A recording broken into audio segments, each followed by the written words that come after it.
हज़रत जुनैद बगदादी रहमतुल्लाह अलैह जो थे मुजाहिदे बड़े करवाते थे। हज़रत अबू बकर शिबली रहमतुल्लाह अलैह निहामंद के गवर्नर थे। निहामंद, मैं वाक़े को ज़रा मुख्तसर करके बयान करूँगा तो बात समझ में अच्छी तरह आ जाएगी। तो एक वाक़या ऐसा पेश आया कि बादशाह ने या खलीफा था तो उसने सारे गवर्नरों को बुलाया। दरबार में जो है वो एक गवर्नर से गलती हो गई। वो क्या कुछ छींक आई, गलती क्या थी? भाई बादशाहों को तो बस ऐसे ही, इनके काम ही इसी तरह के होते हैं बादशाहों के। वो छींक आई तो छींक है तो नाक बह गया। जब नाक बह गया ना तो ये जो वो खिलत पहनी हुई थी ना, ये कुर्ता उठा के ना ऐसे नाक साफ कर ली। तो टिशू पेपर तो था नहीं उस ज़माने में, और रुमाल रखा नहीं हुआ था जैसे हम रखते हैं सुन्नत की नियत से, है ना। रुमाल रखा होता तो अपने रुमाल से साफ़ कर लेता, जेब में रुमाल रखा होता जेब से निकाल के साफ़ कर लेता, है ना। है तो था तो गवर्नर, इससे ना नाक साफ़ कर लिया। जब वो नाक साफ़ कर रहा था ना तो ऐन उस मौके पे बादशाह की नज़र ना इस पर पड़ गई। बादशाह को बड़ा गुस्सा है कि जो खिलत मैंने दी है, जुब्बा दिया है इतना शानदार, उससे इसने नाक साफ़ कर लिया, मेरे दिए हुए जुब्बे की इसने नाकदरी की है। बादशाह को गुस्सा आया। बादशाह ने उसका खिलत उतरवा के ना और उसको धक्के दे के बाहर निकाल दिया दरबार से, और मजलिस बर्खास्त कर दी।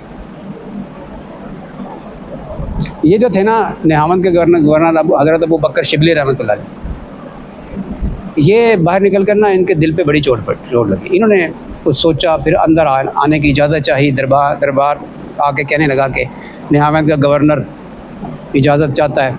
हाजिर हुए, अंदर आए और आके कहने लगे कि बादशाह सलामत, मैं आपसे एक बात पूछना चाहता हूँ। हाँ जी पूछो। कि छींक इख्तियारी अमल है कि गैर इख्तियारी? बादशाह ने कहा कि तुम्हारे इस सवाल से एहतसाब की बू आती है। इन्होंने जवाब का इंतज़ार किए बगैर अगला सवाल कर दिया। बादशाह सलामत ये फरमाइए कि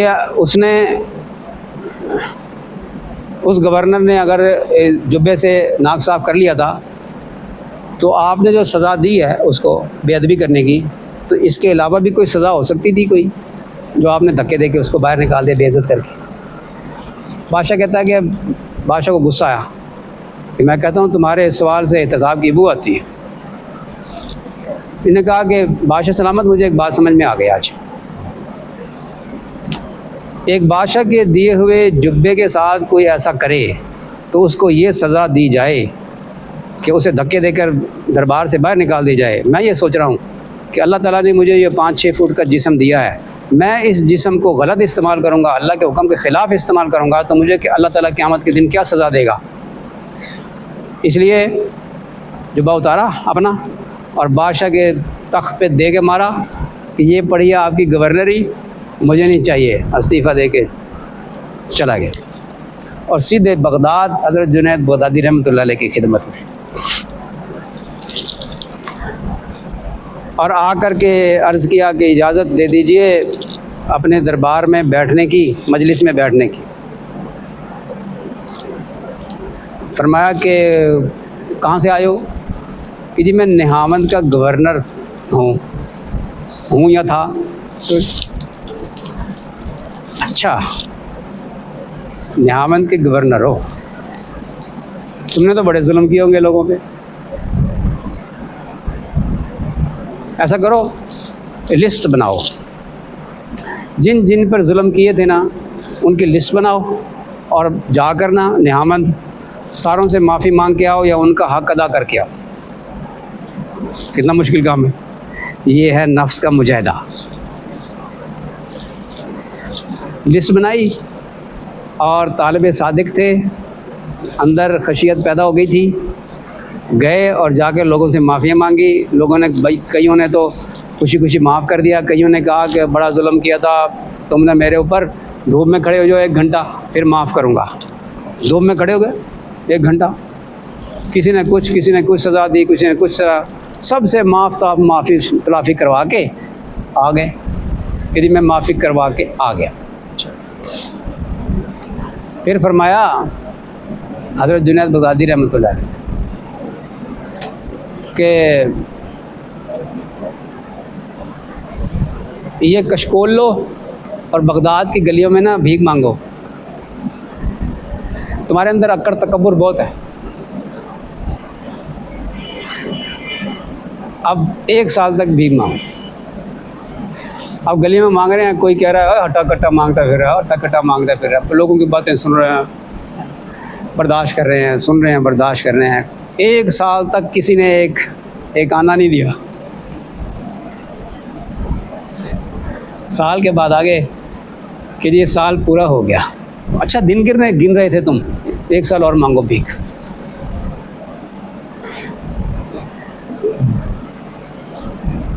उसके बाद फिर गालिबन वो कोयले की दुकान भी करवाई और कैसे कैसे 2-3 साल खूब रगड़ा लगाया। फिर फरमाया कि हाँ अब तुम इस काबिल हुए हो कि हमारी मजलिस में बैठ सको। ये कौन थे? हज़रत जुनैद बगदादी रहमतुल्लाह अलैह और अबू बकर शिबली रहमतुल्लाह अलैह थे मुरीद, जो बड़े कमाल बुज़ुर्ग बने हैं, साहिब कश्फ बुज़ुर्ग बने हैं।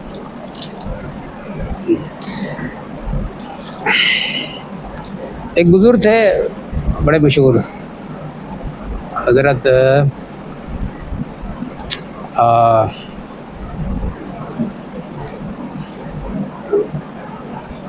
गंगोही रहमतुल्लाह अलैह। बात लंबी हो जाएगी, मैं और बातें ज़रा ज़रूरी करना चाह रहा हूँ। हज़रत अब्दुल कुद्दूस गंगोही रहमतुल्लाह अलैह, ये बड़े बुज़ुर्ग हैं।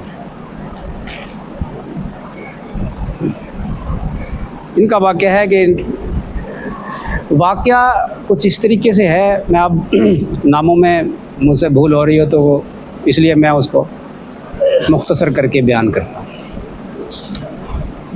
इनके गालिबन पोते थे, वो इनके एक खलीफा के पास गए अपनी इस्लाह के लिए, और उन्होंने इस्लाह के लिए ना उनसे बड़े मुजाहिदे करवाए।